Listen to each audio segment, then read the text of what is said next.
So now we are on the final episode of Vendor Due Diligence that I wanted to speak to you about. This is going to be a case study. Welcome to my YouTube channel where you daily see new content on data privacy. And as I said, on the final one, a case study to see what impact Vendor Due Diligence have put in and what was there without it. So we are talking of a fintech. We touched base about this in brief in one of our earlier videos. Very quick to launch. Startups want to come up quickly and grow, earn money, and maybe then they have different plans as well, right? So they quickly outsource their CRM operations. No wastage of time on looking at what they need, no wastage of time on getting into too much of details, and just a quick business launch, business growth. That's my priority. No reviews, no agreements, a non-brand CRM. How does it matter? Must be doing everything right. That's why they are a non-brand, right? So just quickly hooked onto it, bought this subscription, and shared links publicly for customers to start onboarding and enter their personal data. And remember, being fintech, it's a sensitive information. It's not just information, right? So they should have been very, very careful. Now, what happened is what they never realized that whenever customer enters any data, an acknowledgement SMS goes. And that part of the entire process is outsourced to a sub-processor. The fintech never realized that they are giving it to one sub-processor who is putting it onto a sub-processor, a part of it. And the SMS logging system there had some issues with the APIs.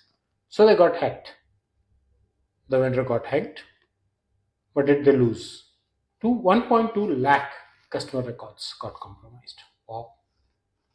The names, the contact numbers, you would say that is not sensitive, but yeah, there were Aadhaar numbers, Aadhaar card details. Aadhaar card details are important. Right?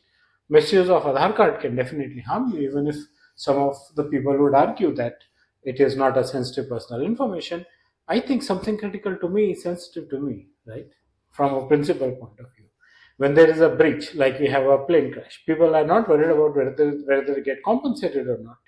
They are still saying, take money from us, but give us our family members back, right?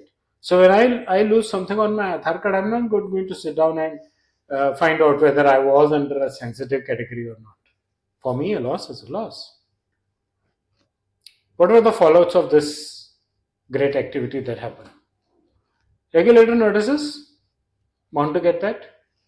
Public press releases, press headlines that there's a breach.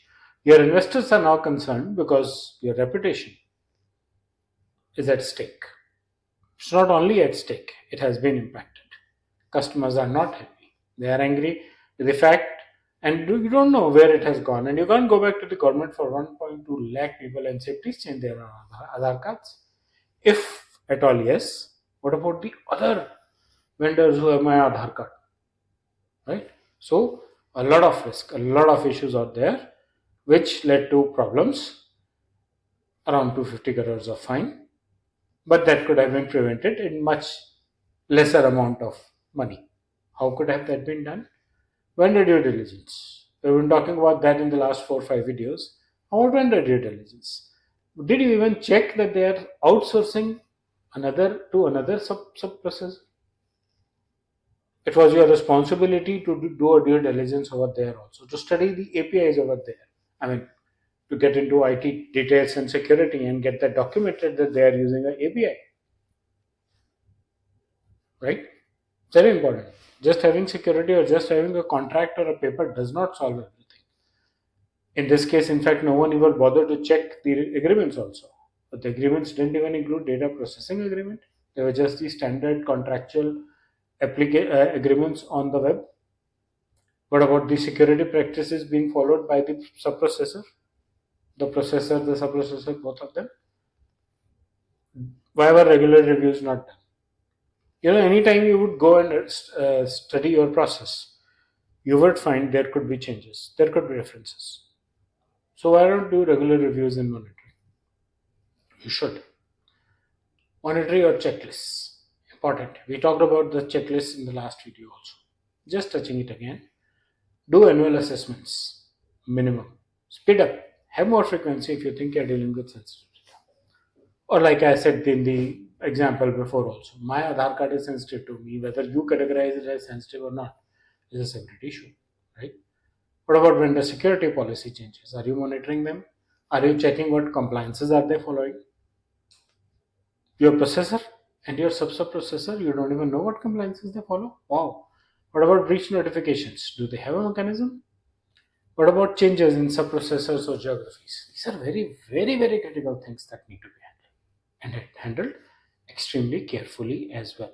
What are the data deletion terms when the contract terminates? You would say in this case it didn't happen. Sorry, this is a generic checklist that you should follow when you are signing the agreement, doing due diligence, and as I recommend, pick up one of those points even without a formal due diligence schedule and talk to the vendor.